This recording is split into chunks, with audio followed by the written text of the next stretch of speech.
নমস্কাৰ, আজি হৈছে 20 আগষ্ট বুধবাৰ।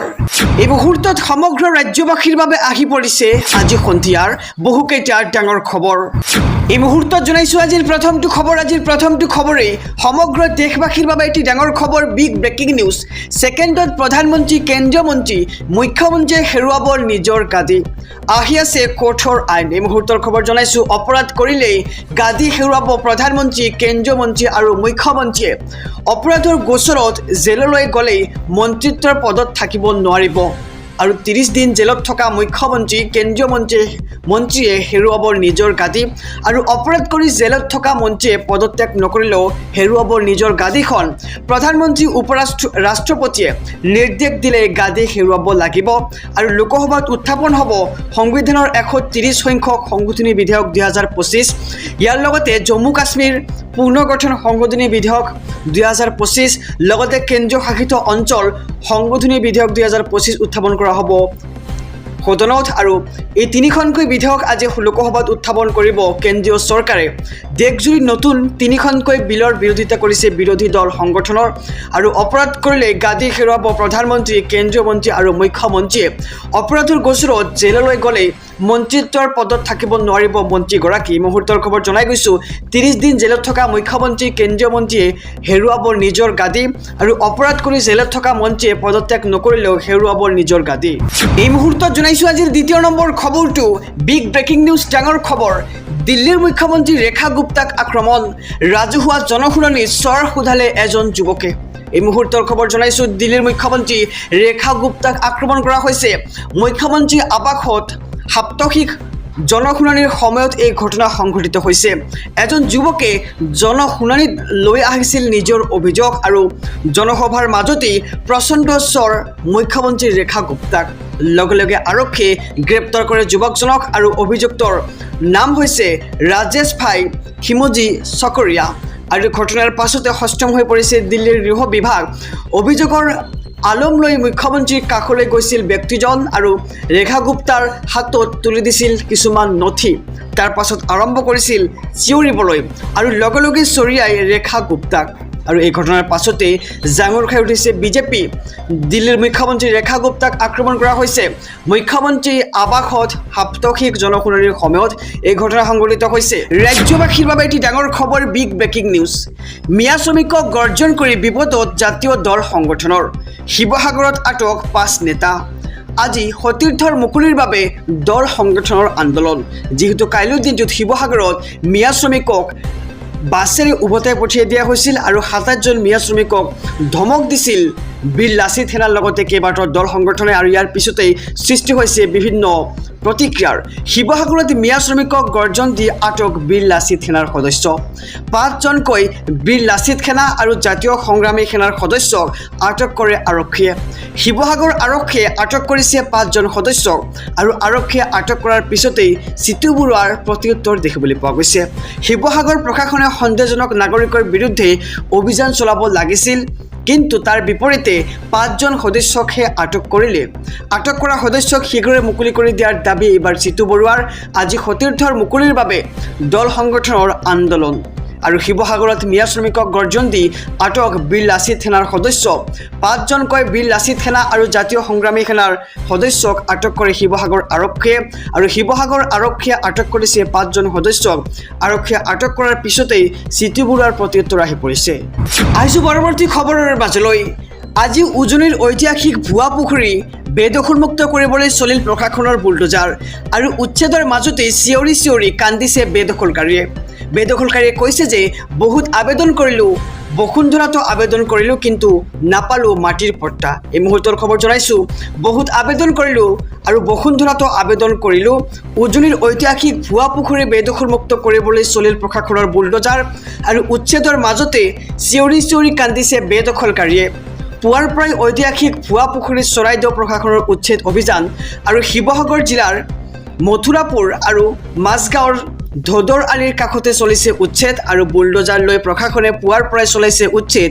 বহুত আবেদন কৰিলোঁ, বসুন্ধৰাতো আবেদন কৰিলোঁ, কিন্তু নাপালোঁ মাটিৰ পট্টা। উজনিৰ ঐতিহাসিক ভুৱা পুখুৰী বেদখলমুক্ত কৰিবলৈ চলিল প্ৰশাসনৰ বুলডোজাৰ আৰু উচ্ছেদৰ মাজতেই চিঞৰি চিঞৰি কান্দিছে বেদখলকাৰী। সমগ্ৰ দেশবাসীৰ বাবে এটি ডাঙৰ খবৰ। 2023 চনৰ বিধানসভা নিৰ্বাচনত চুৰি হৈছিল 27টা সমষ্টিৰ ভোট। বিজেপিক লাভান্বিত কৰিবলৈ খেলিমেলি কৰা হৈছিল 16 লাখ ভোট। 16 লাখ ভোট হেৰাফেৰি কৰি সলনি কৰি দিয়া হৈছিল 27টা বিধানসভা সমষ্টিৰ ফলাফল।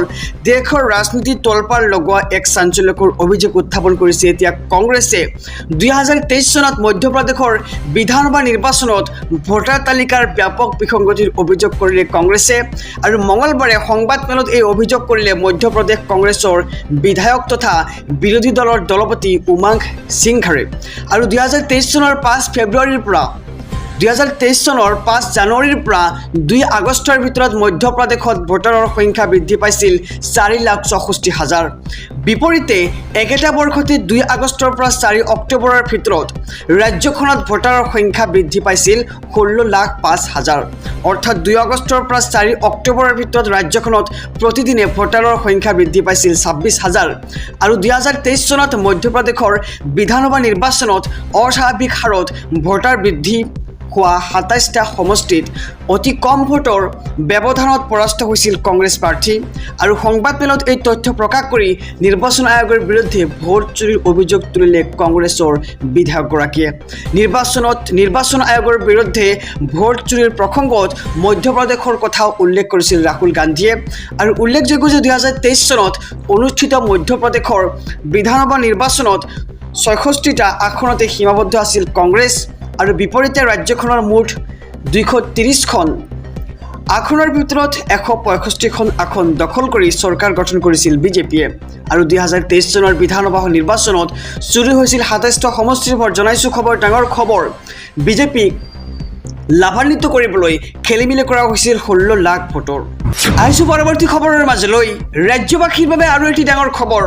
এইবাৰ নগাঁৱৰ সোণাই আৰু কলঙৰ মাটি বেদখল কৰা সকলৰ বাবে সাজু হৈছে তালিকা।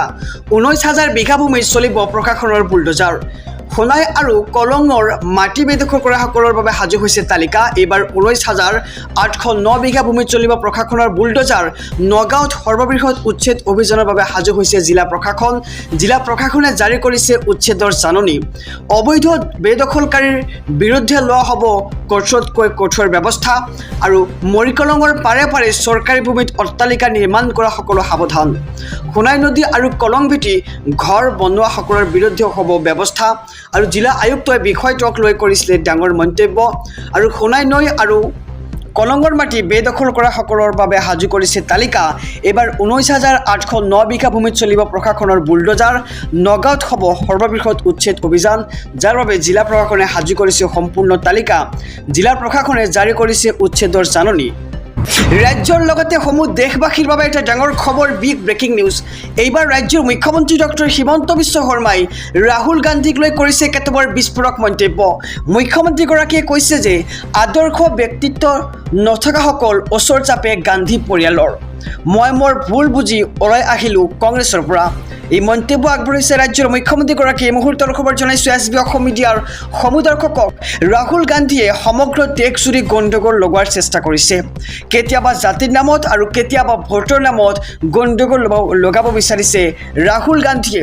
আৰু সংসদত কেনেকৈ কংগ্ৰেছে পাকিস্তানক সমৰ্থন কৰিলে সেয়া সকলোৱে দেখিলে। ৰাহুল গান্ধীক ইয়াৰ শিক্ষা দিব দেশৰ জনগণে। কংগ্ৰেছৰ মন্তব্যৰ প্ৰতিক্ৰিয়া দি লাভ নাই বুলি মন্তব্য মুখ্যমন্ত্ৰীৰ। লুৰিণজ্যোতি গগৈয়ে ৰাহুল গান্ধীক সাক্ষাৎ কৰা সন্দৰ্ভত প্ৰতিক্ৰিয়া প্ৰকাশ কৰিছে মুখ্যমন্ত্ৰী। আৰু আদৰ্শ নোহোৱা মানুহে ওচৰ চাপে গান্ধী পৰিয়ালৰ। আৰু এসময়ত ময়ো গান্ধী পৰিয়ালৰ সৈতে আছিলোঁ, কিন্তু মই মোৰ ভুল বুজি পোৱাৰ পিছত তাৰ পৰা ওলাই আহিলোঁ। আৰু ব্যক্তিত্ব থকা মানুহে কেতিয়াও গান্ধী পৰিয়ালৰ সৈতে ৰাজনীতি কৰিব নোৱাৰে। ৰাহুল গান্ধীয়ে সমগ্ৰ দেশজুৰি গণ্ডগোল লগোৱাৰ চেষ্টা কৰিছে বুলি মন্তব্য কৰিছে ৰাজ্যৰ মুখ্যমন্ত্ৰীগৰাকীয়ে। কেতিয়াবা জাতিৰ নামত আৰু কেতিয়াবা ভোটৰ নামত গণ্ডগোল লগাব বিচাৰিছে ৰাহুল গান্ধীয়ে। আৰু সংসদত কেনেকৈ কংগ্ৰেছে পাকিস্তানক সমৰ্থন কৰিলে সেয়া সকলোৱে দেখিলে। আৰু ৰাহুল গান্ধীক ইয়াৰ শিক্ষা দিব দেশৰ জনগণে। কংগ্ৰেছৰ মন্তব্যৰ প্ৰতিক্ৰিয়া দি লাভ নাই বুলি ক'লে ৰাজ্যৰ মুখ্যমন্ত্ৰীগৰাকীয়ে। আৰু লুৰিণজ্যোতি গগৈ ৰাহুল গান্ধীৰ সাক্ষাতক লৈ প্ৰতিক্ৰিয়া প্ৰকাশ কৰিছে ৰাজ্যৰ মুখ্যমন্ত্ৰীগৰাকীয়ে। আৰু আদৰ্শ নোহোৱা মানুহে ওচৰ চাপে ৰাহুল গান্ধীৰ। আৰু এসময়ত ময়ো গান্ধীৰ পৰিয়ালৰ সৈতে ৰাজনীতি কৰি আছিলোঁ, কিন্তু মই মোৰ ভুল বুজি পোৱাৰ পিছত তাৰ পৰা ওলাই আহিলোঁ বুলি এক প্ৰকাৰ মন্তব্য আগবঢ়াইছে ৰাজ্যৰ মুখ্যমন্ত্ৰী ডক্টৰ হিমন্ত বিশ্ব শৰ্মাই। ৰাজ্যবাসীৰ বাবে আৰু এটি ডাঙৰ খবৰ, বিগ ব্ৰেকিং নিউজ। ৰাজ্যৰ মুখ্যমন্ত্ৰী ডক্টৰ হিমন্ত বিশ্ব শৰ্মাৰ এক ডাঙৰ মন্তব্য। অসমত নচলিব বহিৰাগতৰ প্ৰৱেশ, এক কদম আগুৱালি যাব লাগিব জেললৈ। এই মুহূৰ্তৰ খবৰ জনাইছোঁ আমাৰ সমূহ দৰ্শকক। অসমত বিভিন্ন কামত আহি নিয়োগ হোৱা বহিৰাগতক সকিয়নি মুখ্যমন্ত্ৰীৰ নজৰত দিল্লী মুম্বাইৰ পৰা অহা বহিৰাগতৰ তালিকা আৰু অসমক লৈ ৰাজনীতি কৰা ব্যক্তিসকলকো সকিয়ালে মুখ্যমন্ত্ৰীয়ে। আৰু এইকেইদিন ভাৰতৰ পৰা অদ্ভুত মানুহ অসম ভ্ৰমণ কৰিছে আৰু NRCৰ সময়তো এই মানুহবোৰ আহিছিল, যি আমাৰ নজৰত আছে বুলি মন্তব্য কৰিছে মুখ্যমন্ত্ৰীগৰাকীয়ে। আৰু সোমবাৰে আহিছে ইৰফান আলী ইঞ্জিনিয়াৰ আৰু নেহা দাৰৱানে মুম্বাই হাইকোৰ্টৰ অধিবক্তা। আৰু কেৰালাৰ পৰাও আহিছে বহু মানুহ। NRCৰ সময়তে একেদৰে মানুহ আহি ব্যৱস্থা নষ্ট কৰি গৈছে আৰু সেই সময়ত চৰকাৰে বিশেষ নজৰ ৰখা নাছিল, কিন্তু এইবাৰ সকলো আমাৰ নজৰতে আছে বুলি মন্তব্য কৰিছে মুখ্যমন্ত্ৰীগৰাকীয়ে। যদি কোনোবাই এক কদম আগত যায় ইয়াতেই এৰেষ্ট হ'ব আৰু প্ৰয়োজনতকৈ ৰাজনীতি কৰিলে লগে লগে এৰেষ্ট হোৱাটো খাটাং বুলি কৈছে ৰাজ্যৰ মুখ্যমন্ত্ৰীগৰাকীয়ে। আৰু সি কেৰালাৰ পৰা আহক অথবা মুম্বাইৰ পৰাই আহক, অসমত এনে বহিৰাগতক কোনো কাৰণতে প্ৰশ্ৰয় দিয়া নহ'ব। আৰু এওঁলোক হৈছে মৌলবাদী শক্তি, যিয়ে কিছুমান ঘটনাক ৰক্ষণাবেক্ষণ দিয়ে। বিগত সময়ত হৈ যোৱা বহু ঘটনাই এতিয়া পোহৰলৈ আহিছে আৰু সংবাদ মাধ্যমে কৰা মহামিলনৰ বাতৰি আচলতে মিছা আছিল। পিতৃ মাতৃৰ মহামিলন, মামা ভাগিনৰ মহামিলন প্ৰকৃত নাছিল আৰু সকলোবিলাক ভাড়াতীয়া পিতৃ মাতৃ অথবা মামা ভাগিন আছিল বুলি মন্তব্য কৰিছে মুখ্যমন্ত্ৰীগৰাকীয়ে। আৰু বহু বহিৰাগতৰ বুদ্ধিত এনে মহামিলন ঘটিছিল আৰু বিনা পাৰ্মিশ্যনত উচ্ছেদস্থলীত কোনো সোমাব নোৱাৰিব। এতিয়া সি লাগিলে BBC হওক অথবা CNN হওক, আমি গভীৰলৈ গৈ কাম কৰি আছোঁ আৰু এতিয়াও অসমক লৈ বহু ৰাজনীতি চলি আছে। বহু NGOক বাহিৰৰ পৰা ফাণ্ডিং কৰিছে আৰু এতিয়া সকলোবোৰ আমাৰ নজৰত আছে আৰু এইবোৰ নচলিব। অসমত বিভিন্ন কামত আহি নিয়োগ হোৱা বহিৰাগতক সকিয়নি দিলে ৰাজ্যৰ মুখ্যমন্ত্ৰীগৰাকীয়ে। আৰু অসমত বিভিন্ন কামত আহি নিয়োগ হোৱা বহিৰাগতক সকিয়নি প্ৰদান কৰিছে ৰাজ্যৰ মুখ্যমন্ত্ৰীগৰাকীয়ে। আহিছোঁ পৰৱৰ্তী খবৰৰ মাজলৈ। ৰাজ্যবাসীৰ বাবে আৰু এটি ডাঙৰ খবৰ, মুছলমানৰ পৰা শিক্ষা লওক হিন্দুৱে।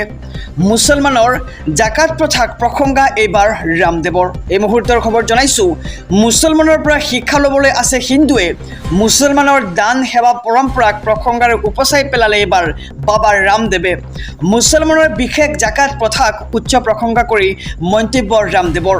মুছলমানৰ জাকাত প্ৰথাৰ আদৰ্শ ল'ব লাগে হিন্দু সমাজে। জাকাত প্ৰথাৰ জৰিয়তে দুখীয়া দৰিদ্ৰক সহায় কৰে মুছলমানসকলে।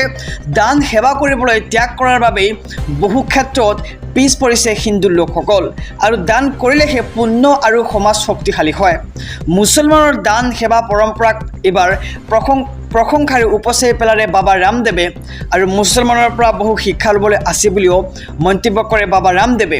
আৰু মুছলমানৰ দান সেৱা পৰম্পৰাক প্ৰশংসাৰে উপচাই পেলালে এইবাৰ বাবা ৰামদেৱে। আহিছোঁ পৰৱৰ্তী খবৰৰ মাজলৈ। ৰাজ্যৰ মুখ্যমন্ত্ৰীগৰাকীয়ে আকৌ কেব চালকসকলক লৈ আগবঢ়াইছে এক বিস্ফোৰক মন্তব্য। সঁচাটো সঁচা, উবেৰ চালকে প্ৰতিবাদ কৰিলেও মোৰ আপত্তি নাই। অচিনাকি লোকক লৈ কম্প্ৰমাইজ নকৰে ৰাজ্যৰ মুখ্যমন্ত্ৰীগৰাকীয়ে। এই মুহূৰ্তৰ খবৰ জনাইছোঁ সমগ্ৰ ৰাজ্যবাসীক। উবেৰ চালকে প্ৰতিবাদ কৰিলেও মোৰ একো আপত্তি নাই। প্ৰতিবাদ কৰিলে 2 পৰা 4 দিন গাড়ী বন্ধ হৈ থাকিব। এইসমূহৰ বিৰুদ্ধে হিচাপ নিকাচ হ'ব মোৰ কাৰ্যকালতে। কেব চালকে গাড়ী চলাচল বন্ধ কৰিলেও মই খুলিবলৈ নকওঁ। যি সঁচা কথা কৈছোঁ সঁচা থাকিব আৰু মই কেৱল অচিনাকি লোকৰ কথাহে কৈছোঁ। ইয়াত চিনাকি লোকসকলে নিজে গাত পাতি নল'ব। উবেৰৰ অচিনাকি ড্ৰাইভাৰসকলকহে মই অচিনাকি বুলি কৈছোঁ আৰু তেওঁলোকে প্ৰতিবাদ 10 দিন কৰিব, কিন্তু অচিনাকি লোকৰ বিৰুদ্ধে কঠোৰ BJP চৰকাৰ। অচিনাকি লোকক লৈ কোনো কম্প্ৰমাইজ নকৰোঁ। এইবাৰ যদি আমি কৰোঁ তেন্তে অসমীয়া জাতি আৰু জীয়াই নাথাকে। আব্দুল খালেকে মোৰ কথাকে সমৰ্থন কৰিলে আৰু 10 বছৰ পিছত অসমৰ মন্ত্ৰীসভাৰ 80% তেওঁলোকৰ মানুহ হ'ব। আমি কৰা কামৰ ফলত 15 বছৰৰ পিছত যি হ'বলগীয়া আছিল 30 বছৰ পিছুৱাই গ'ল। আৰু কেব চালকক প্ৰতিবাদৰ প্ৰতিক্ৰিয়া মুখ্যমন্ত্ৰী ডক্টৰ হিমন্ত বিশ্ব শৰ্মাৰ কৈছে যে উবেৰ চালকে প্ৰতিবাদ কৰিলেও মোৰ একো আপত্তি নাই।